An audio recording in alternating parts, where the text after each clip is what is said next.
Good morning, good afternoon, good evening, wherever in the world you might be. I am Nicole BC, and you know everything.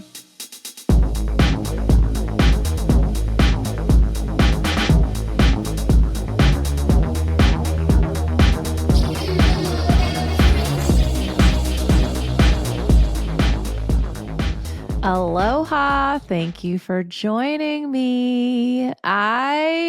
Today might be a little bit heavy, a little bit sticky, a little bit icky. It's rough out there, my friend. I'm not sure when you're watching this. I'm going to trust wherever you are and whenever it is. It's maybe a little tumultuous traveling for you too. And I've talked a lot about this. I'm getting to that point where I kind of feel like I'm repeating myself, but trying to do it in new and interesting ways. And right now is a real time to test some of the strategies that I talk about over and over and over again. And values are the foundation of my work. Once you identify what is most important to you and you run everything through that filter, you cannot go wrong. You cannot fuck it up. You cannot miss your final destination. You can't. But that's easier said than done, right? And it's sure as shit easier to tell people this works every time when they haven't yet realized that success that I'm really asking you to take a leap of faith. And I am going to show you in this episode how values guarantee success even in the worst of times. So if you feel like I was literally complaining to one of my supports earlier today, 2 steps forward, 3 steps back. If you feel like you are experiencing the same problem dressed up in a new outfit, if you thought you had already licked this challenge, threat, stressor, and it's showing right back up. If you feel like the world is such an insolvable problem, the biggest shit show of a dumpster fire, that there is kind of no point because everything feels like it is out of control or the system is rigged or there are no rules, please, firstly, take a few deep breaths. But secondly, stick with me on this one because you may not know how to solve the world's problems. You might not even be able to. You have significant doubt about how the heck this is all going to work out right now, or maybe even what to do next. I promise you by the end of this, you're going to have a little bit better of an idea. And I would encourage you to also share this with anybody who might need an action step, but also have no idea what the next step looks like or how to even effectively take it. Because if you've been listening to me at all, you know it's always the energy behind the action. So why the fuck would we take action if we feel totally overwhelmed or like everything is impossible? I got you. Okay. So why would values possibly be the answer to this conundrum, this intractable issue, right? I'm going to start with a little story time because I'm, like I said, currently experiencing all of this and I apply my strategies to my own situation, which is how I know they work. I also have the benefit of working with hundreds of different creators and founders and executives and real decision makers in their lives and in the world. And they too are also experiencing these results with something as simple as a value filter. And here's why. So intractable problem, poverty, right? And we are currently hurling through space on this giant rock, doing our best. And I believe if something isn't working, we probably shouldn't keep doing it that way. And one of the games that I like to play is property and property development. And that means that I am the steward of both land and homes for a handful of different people. And I've positioned myself with the privilege that was both hard-earned and extremely lucky to have received to be experimenting with I'm calling it a self-sustaining crypto economy, where I am on behalf of my residents leveraging their input through digital currencies to try to create something that is more supportive than your standard tenant landlord situation where everything is taken care of external to their homes. They are investing in terms of rent, but if circumstances change or if people need more support than they are willing to input, we have a self-sustaining economy where that support is available. And it is a giant experiment, believe me you. Now, one of the most surprising challenges that I've experienced is the old way of doing things where tenants hate their landlords because landlords are representative of everything that is fucked up and greed and broken in our like capitalist society, right? Sure. Okay, cool. There's so much more to the story that I'm going to leave out. You're welcome. I have one tenant in particular who can't ever pay rent. I'm not even sure they actually live on the property or if they pay for their adult child and their children to live at this property. But it started off not great. They already pay about half as much as anybody else does. And rent is due on the first. I'm lucky if I get it by the second week. It's usually by the third week. It's usually not in full. And there's usually a very big story that accompanies it that having now done this for a year straight, you know, the inconsistencies are there, and that makes trust on both sides challenging. But I am bringing a level of awareness to this, which is I know I'm the bad guy in this story. I also am bringing experience to this that is, if you feel like you were being victimized, you're probably not going to be entirely forthcoming because you're trying to protect yourself. I also have the safety and security of knowing that it's not my home and security that is threatened by this tenuous exchange, right? So it is really easy for me to feel like I am being lied to, that this person is prioritizing their needs over mine, that it's unfair. Why should they pay half?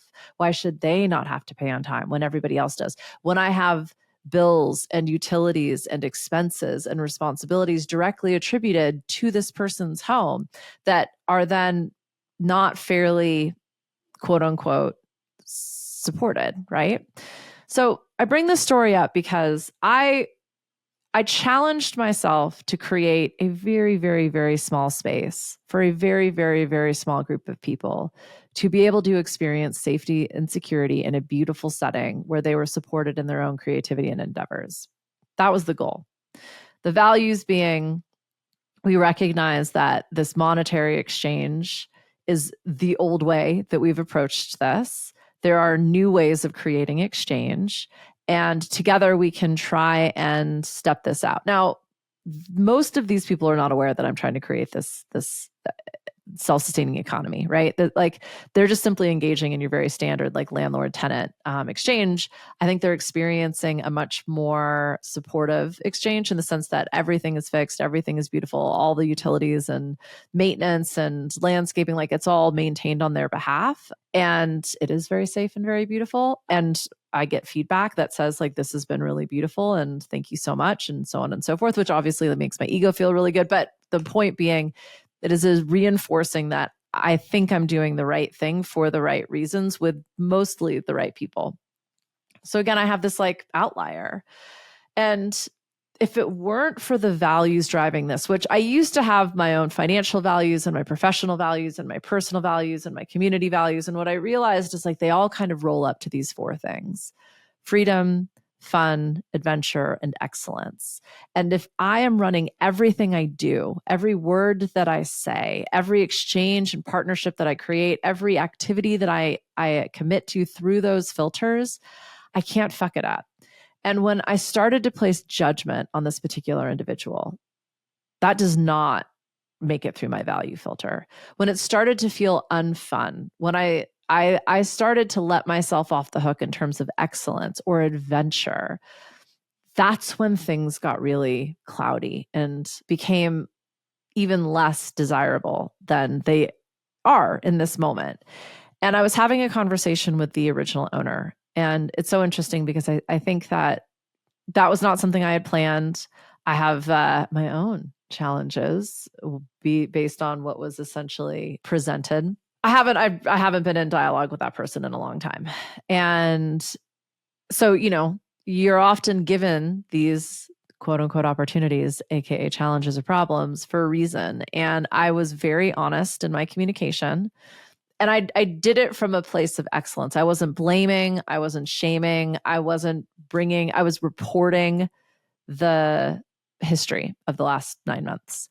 And I brought up this particular tenant and they said, that person has always struggled.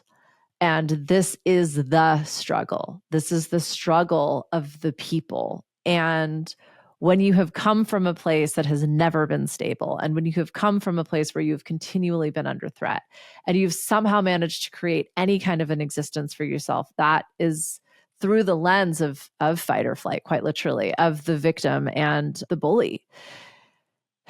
And it's not my job to try and overcome that patterning so much as it is to simply disrupt it where and when I can. And that I have an opportunity here to create something that hasn't been done before. And neither of us know what that's going to look like, myself and this tenant. And the way that the previous owner approached it was to just let it slide. I could do that, but this home is also in a state of pretty horrific disrepair at this point because they won't let anybody in to clean it for other reasons or maintain it or repair it or any of it. And again, my noble savior shows up like there are children in the home and it's not safe and this isn't quote unquote healthy. And I have to remind myself, and this is where like adventurous sort of sums up trust and experimentation and growth and evolution, because you don't know what's going to happen. That's what makes it an adventure, at least for me. And I have to continually remind myself in any exchange that I have with this person of my values. And I know that when I do that, it is a positive exchange, and I can tell by the way that I feel. And I can tell by the results that I think can be achieved. And it completely changes the way that I'm able to think through the possibilities and the scenarios and how can we really workshop this to create a win-win-win for everybody. And I don't know what that looks like. And I also know that when I choose my values, I stop fighting with this person. It feels less antagonistic. I'm no longer the bad guy. There are resources available to help this person, and we just need to figure out how they can access these resources. And that might not be as readily available as I had assumed by just giving them, the phone numbers or the websites for different community resources available. Like that might not be the thing that solves this, and I get to try again without bringing all the old bullshit to the table every time I want to sit down with them, and that it's not that. I was talking with another friend of mine, and I'll sum this up here, who is also a property owner and also has tenants, and they want to raise the rent significantly on their property. And I said, firstly, I don't know if that's legal. You should probably look into that. But secondly, like, what's the point? And it's to make as much money as possible. Okay, sure. Like that is another economic model, 100%. My sense is it's this rush to make as much money as possible when we have no idea why, other than, well, if they're doing it, I should do it too. I need to get mine. And I'm pretty sure that's kind of how we got to this place in the first place. Like this idea that ruthless and unjustifiable expansion, and unjustifiable not in the sense that you couldn't explain it, but that you haven't tried, is the goal. Like the ends justify the means. And look, maybe I don't know how you feel about the current state of affairs. I think I've made it pretty obvious how I feel about the current state of affairs. And therefore, by me simply repeating what typically happens, I don't think anything's going to change. And so by simply pattern interrupting and using my values to help me go, okay, what would be fun? Like, this doesn't feel fun right now. Let's try this again, but fun. Let's try this again, but in excellence. Let's acknowledge the fact that this is probably not a true story, and maybe there isn't any story necessary.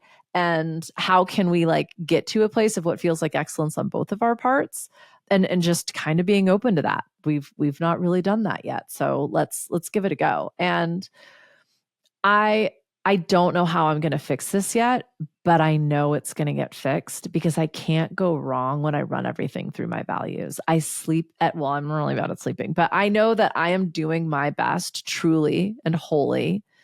And I can trust they are doing theirs, even if it looks completely differently than what I might define as my best, right? Like making space for our values is, I think, how we navigate this dumpster fire of a world right now. I'm going to dive into how you can transform your life by sticking to your values. And this is never more true than when you feel personally and especially financially challenged.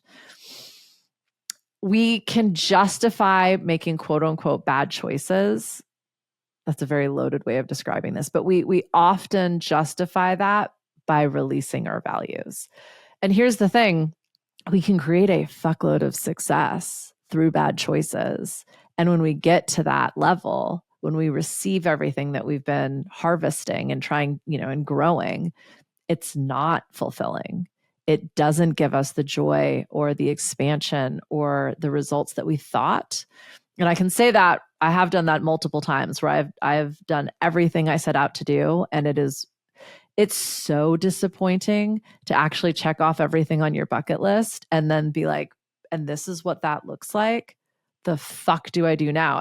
It's honestly one of the biggest ways that I've experienced burnout is I finally pushed through. I finally crossed the finish line. I fought and kicked and screamed and bled and cried and sweated to get there. And it's not even what I fucking wanted, let alone thought it would feel like to receive it all. Like, yeah, that was years of recovery for experiences like that. And also really helped me clarify goal setting and the means 1000% justify the end, my friend. It truly is about the journey. And it sounds so trite, especially if you feel like you're just beginning, or perhaps you've had to start over all over again, which is why in every moment, living your values creates success and fulfillment. These core principles define not just who you are, but how you do it. So let's just pretend that by sticking to your values, even when everything seems uncertain, and especially when it seems impossible, it is the secret sauce to your success, but it is also like the cheat code for deep and everlasting fulfillment. So if you're curious how good, we're going to talk about that. And I don't know, this might be the most important conversation that I have all week. So thank you for joining me. I've been kind of approaching these episodes a little bit differently as I batch them, but we're going to talk about three things today. The success paradox, why when you consistently align your decision-making to your values, you will consistently outperform others, even when facing major setbacks. So it might look like you're failing, but I promise you, you will succeed when sticking to your values. And oftentimes that can look like making a short-term loss and betting on a long-term gain that you don't have the proof you're going to receive. But that's the paradox, my friend. The resilience revolution will be the second part, which is how we talk about value-based living and how that informs your security, your empowerment, because when you do live by your values, a resilience, an unshakable confidence emerges that allows you to be the calm in the storm. You are the proverbial fire extinguisher in the dumpster fire. Water would probably have been a better. Well, if there's like oil and crap, then maybe not water. Anywho, you know what I'm trying to. The fire blanket, sure. Lastly, we'll talk about the fulfillment formula. So how sticking to your values guarantees that when you reach your destination, you don't just feel like you completed the journey, but you are both successful and fulfilled in doing so. So let's talk about values as your true north and this success paradox. So in a world obsessed with like quick fixes and silver bullets and biohacking and cheat codes, it is so that we receive immediate results. We've got those aplenty, my friend. And if nothing else suggests that perhaps doubling down on your values is the way, I would just ask you to look around and ask, is this it? Is this what I was going for? Okay, enough said about that. So how do those who consistently stick to their values realize success, especially when it's hard? And like, how do we actually live this concept of alignment? Because it sounds super cheesy, but It's so funny to me because as I'm like delving into the research for another project that I'm working on, which is where a lot of this inspo is coming from, let alone all of the conversations that I get to have with people just like you, who are these creators and believers and builders and rebels and rule breakers and trailblazers, people who are really putting their money where their mouth is. They're committed to their values and they're actually willing to do something about it. They walk the walk, right? And now there's all these research studies coming out analyzing and trying to answer these exact same questions. Like, how does this even work? How do we live our values? So research from Stanford University shows that those who align with their values in their daily decision making experience less cognitive dissonance. So what that means is there's less second guessing going on. You're spending less mental energy on internal conflicts, the shoulda, woulda, couldas, because you are invested in creative problem solving and strategic thinking. That's where the values intersect, is you're using values as a filter through what's happening in your immediate external reality to go, what should I do now? Well, the answer is in, if I filter everything through, I'm going to come up with this distilled version of a next step. So you're using your values as like your internal GPS, your true north, your compass guiding you towards options and opportunities, the choices that are effective and sustainable. So when things are hard, we're often looking for a quick fix. We get into that fight, flight, freeze, or fawn response. That doesn't solve the problem. That gets you away from it so that you can continue problem solving. But most of us just kind of cycle through this avoidance, victimization, bully scenario where we beat ourselves up, aka we're the bully for feeling sorry for ourselves, the victim, and then we do the fastest thing to get us away from the situation, which then leaves us feeling not great about the choices that we made, and then we beat ourselves up for it, so on and so forth, right? So when you are faced with a challenge, whether it's a financial crisis or a personal setback, sticking to your values will seem like the harder thing. Like the way that I'm working, everybody thinks I'm a fucking psycho when it comes to this tenant. They think she's a liar. She's a manipulator. She's potentially making money off whomever she's renting it to. Maybe it's her quote unquote daughter and her quote unquote grandchildren. Maybe not. Like there was an abusive situation going on there. It's not like I am essentially enabling this situation. I am a savior. My white savior complex is showing. Okay, I could see how anybody would label that situation as such. I'm just in the middle of an experiment. I have a hypothesis. I'm testing it. And the reason I'm able to show up and test it, and the reason that when this person tells me another story and their rent payment is delayed again or different than what they said, rather than freaking out, I can kind of just tune into like my values. It's actually the most efficient strategy because it keeps you focused on your desired end destination, your true purpose. And so by aligning to your values, and like the way I describe this is you run everything through them like a filter. Is this adventurous? Is this fun? Is this excellent? Is this free? Do I feel those things in this moment? If not, I need to check in with myself before saying, doing, thinking, feeling anything, right? This alignment has a compounding effect.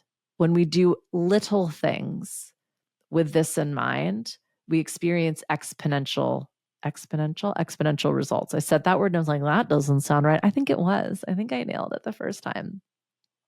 Have you ever noticed how much clearer things become when you do make decisions aligned with your values? And it's easy when things are good because we're like, pat on the old back. Like I believed in myself and look at the results that I achieved. I knew I would succeed and I tried again and practice made perfect. And here we are. But what happens when you feel like you took 2 steps forward and then 300 steps back, or that same old thing showed up again, or that same fight happened again, or here we are struggling to pay our bills again? Like in those moments of incredible or overwhelming doubt and uncertainty, our values are all we have. And by making the choice to stick to them, the long-term success is available. And, I always say, like, well, one of the questions I challenge people with is, what if I guaranteed you success? What would you do? And I'm not asking you to believe, I'm asking you to choose. This is a potential outcome. What would you do in this moment, assuming that is the potential outcome? This is a great segue because what we're going to talk about next is the resilience revolution. So, building unshakable inner strength. One of the things that people, I think, witness in me and therefore want to learn from me about is confidence. I exude confidence. Strong and wrong. My newest phrase is, you got to have balls to make calls. I think that's exactly what we mean by confidence. I am a decision maker. I make very quick, impactful decisions because I'm so acutely aware of my values. It makes it really easy for me to say yes. And quite now I'm saying no to a lot more than I ever used to because it's just not aligned with my values in this moment. So when we talk about resilience, when we talk about confidence, we often think of it as this ability to bounce back. It's not how hard you hit, it's how hard you get hit and keep fighting. Thank you, Rocky Balboa. Actually, it might have been his coach that said that. Anyhow, I think agreed. Resilience is your ability to bounce back, but I think it's like bouncing forward. I'm seeing those like trampoline parks that everybody goes to now. Like, you bounce back further and stronger and faster than before. And I can 1000% tell you hundreds of different people that through this work, when the shit hits the fan, rather than cowering in a corner and making a huge story about it and spending all this time spinning out, they just like go get a washcloth and clean it up. And within like not even hours, minutes, the same crisis that would have knocked them off their rocker and kept them down for hours, if not days, literally takes minutes to move through. And that's what I'm talking about. It's not that you can see everything coming and you can risk mitigate and you can create contingency plans and be prepared for anything. It's that you recognize there's a level of preparedness that's worth it. And then everything else is out of your control and you're going to roll with it just like you have everything else. And in fact, when you let it roll, it's gone almost as quickly as it showed up. That's what I think resilience is it's this unshakable recognition, like, I got this. I'm going to get through this. I've gotten through everything else up until now. And sure, I don't know what this is going to be, but I know I'm going to make it through. A study from the University of Chicago found that people who have clearly defined values are more resilient in the face of adversity. This isn't just because they have something to hold on to during tough times. It's because their values give them a sense of identity, and that isn't shaken by external circumstances. And I'm not going to endorse any spiritual or dogmatic belief system. However, there are also a lot of studies out there that show that people with a belief system are generally, air quotes, happier. And I think there's a lot of reasons for this that I'm not going to get into right now, but let's just talk about it from the lens and perspective of values. When you have these constructs, this structure within which you create, it is by definition supportive. It holds you up and it holds things together. When you know who you are and what you stand for and how you show up, you withstand challenges that you would have previously crumbled when facing, because you have that support. Resilience isn't just about surviving. It's not just about bouncing back. And again, in my definition, it's about thriving. It's bouncing back faster, stronger, better, for lack of a better word. By sticking to your values, you build an inner strength. And that allows you to navigate uncertainty with confidence because you trust yourself. You know that you're going to show up in excellence, your best version of yourself, if that's one of your values, or authentically. I know a lot of people who very openly don't show up their best, and they're endearing, they're relatable. Quite honestly, people fucking love it. They love seeing that struggle and that relatability and that pain. Like, it is actually the fastest way to connect with people, and that can be a value. Yeah, that's all I'm going to say about that. So you might not always know the exact steps that you want to take, but your values will guide you to the right steps for you, the best choices and decisions you can make in the moment to get to where you want to go, despite whatever the fuck is happening around you. So if you knew you could face life's biggest challenges with unshakable confidence, how would that change your approach to adversity? It's so interesting because I talked about courage and bravery a lot. And one of my really good friends, if you've been paying attention, you know, my life has been like a country song recently. Like I lost my man, I lost my dog, I lost my mom, I lost my mentor, like all of the people that I would have turned to, really primarily the dog. But she said, "You've just endured my worst nightmare, losing a parent without a partner." And it that's never been a fear of mine. I mean, look, losing partner, losing parent, sure, but like the combo, I did not know that was something that somebody might perceive as being wildly courageous. But I did have, I was going to say the blessing. My parent was sick for a long time, so this wasn't. Yeah, I mean, we're all going to go at some point, right? But like we knew, and you know, and leading up to that, I made some really hard, also very like crazy looking decisions to people. And I am now in the aftermath of that able to look at my financial situation or my single situation or the grief process that I am in, and also the judgment I am receiving from others from a completely different vantage point. And my journey looks very different, I think, than other people think it, air quotes, should, because I stuck to my guns. Like I doubled, I tripled, quadrupled. I bet it all on black. I had no idea what I was supposed to be doing, but using my values as a filter helped me make really impactful and really scary decisions very, very quickly. And I have no regrets about that. Lastly, let's talk about this concept of fulfillment, right? Not just the means and the ends mattering. The ends justify the means, but the means definitely need to be justified as well. You know, finding it's not about the destination, it's about the journey. Achieving success without fulfillment can feel like the ultimate failure. And like I said, I speak from experience on that. You can achieve all the external markers of success. I think it's as cliche as it sounds. And for anyone listening who has yet to do that, you can absolutely relate to having achieved something in your life and having it not be everything that you thought it would be, whether it was, you know, committed partnership or the next job or job title or a new place to live or potentially getting that degree or finishing school or leaving. You know, when it doesn't result in the thing we expect it to, it is soul crushing.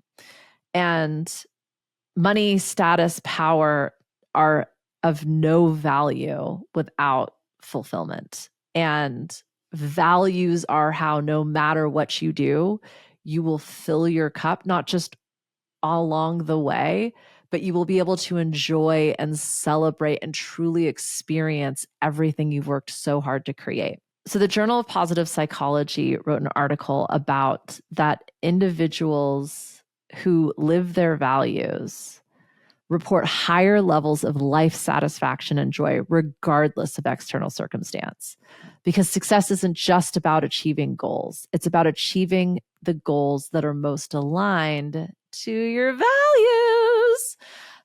So, you know, something that I get to kind of deconstruct with people a lot of the times, especially early on in life, we're defining our success through other people's metrics, our culture, our family, our boss, our mentor. We've had so many people tell us what success should be that we think it's the career or the financial freedom or the house or the car or the clothes or the vacations or the, you know, the beauty standards. And it's not, firstly, we're working towards something that isn't even our own. But then secondly, those are superficial. I believe that all of those things are entirely possible and doable, but I think they're byproducts of living by your values, of choosing what matters most to you. If you do that in everything you do, you will achieve all of those things. They're not the end. They are the the offcuts, like the fat you get to trim when you're cooking your perfect steak. I've never actually cooked a steak, but that's by the by. So when you imagine reaching your goals and feeling an overwhelming sense of joy, what would that success look like for you? I would love to hear from you. So often when we are experiencing like horrible, hideous, painful circumstance, we forget that what we're holding in that moment is the point of inception for transformation. And I've told the story a million times, so I'll make it short.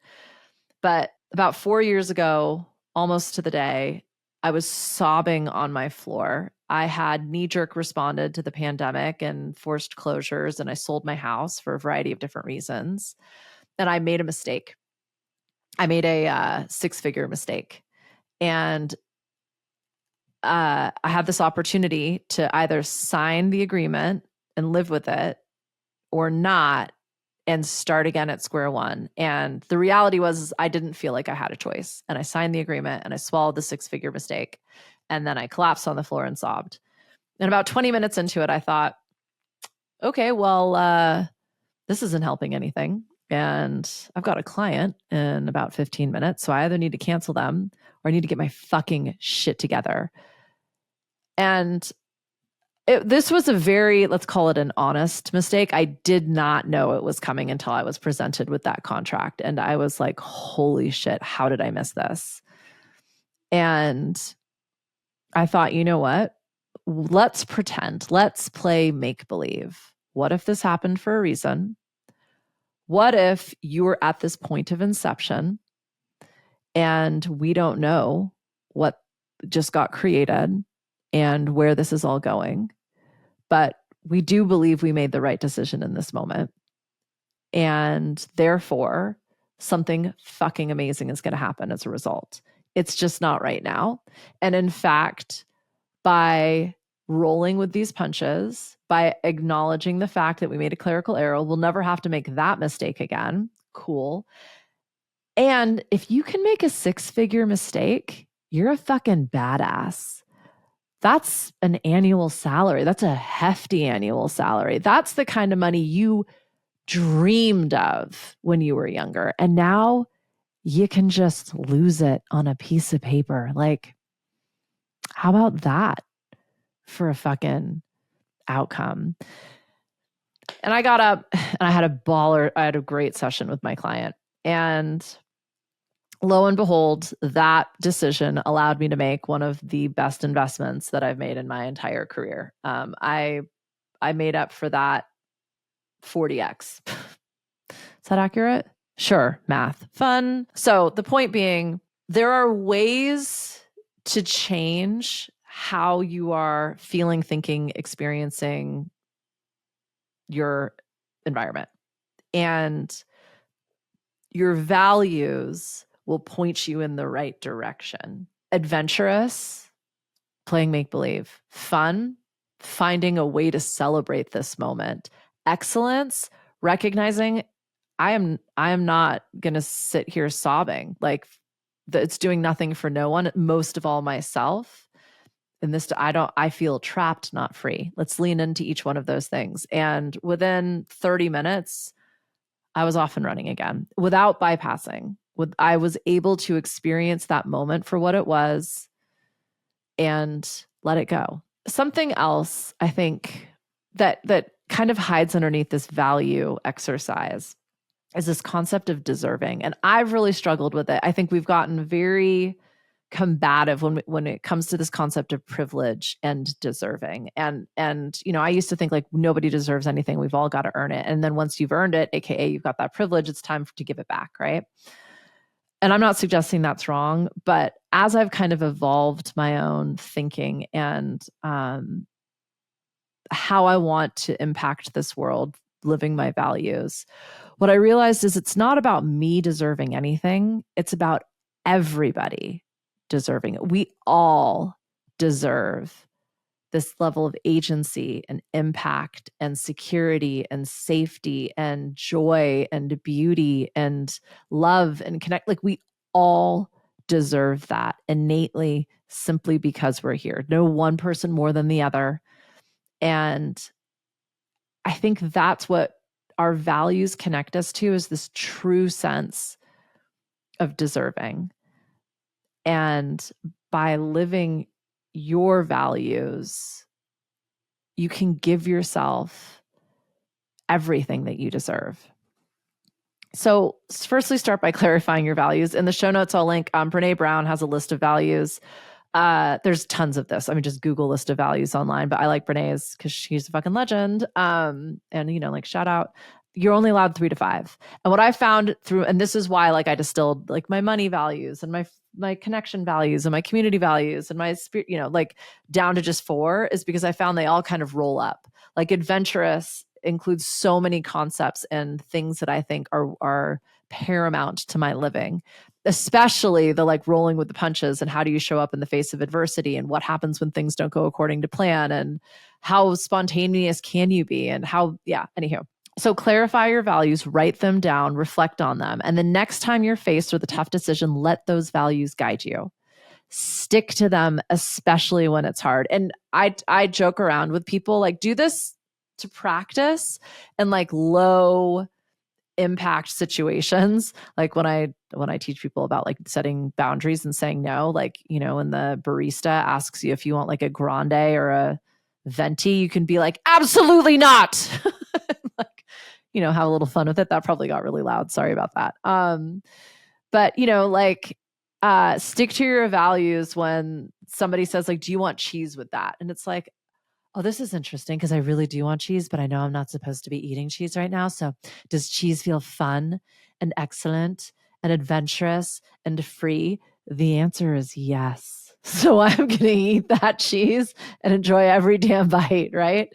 Watch how that leads you not just to success, but success that is deeply fulfilling and joyful. Use your values as your compass. They will not show you the entire path. They will always point you in the right direction. So trust them, follow them, and you will find out that you always end up exactly where you want to be. That's it. That's all I got. That was it. And that felt fun. Thank you. It's one of my favorite things to talk about. I hope that I managed to talk about that in new and exciting ways. I know some of you will have heard me do this a lot. So let me know. Was that a new and interesting way of thinking about your values? Was that helpful, especially in the face of, like, everything that's going on right now? Because I'm pretty sure I've heard from most of you in the last week. And let's just say we're all riding Front Street on the struggle bus right now. So I'm right there with you, standing shoulder to shoulder in solidarity. As I always say, if you need anything from me, at NicoleBZ.com. Email me, hello@NicoleBZ.com.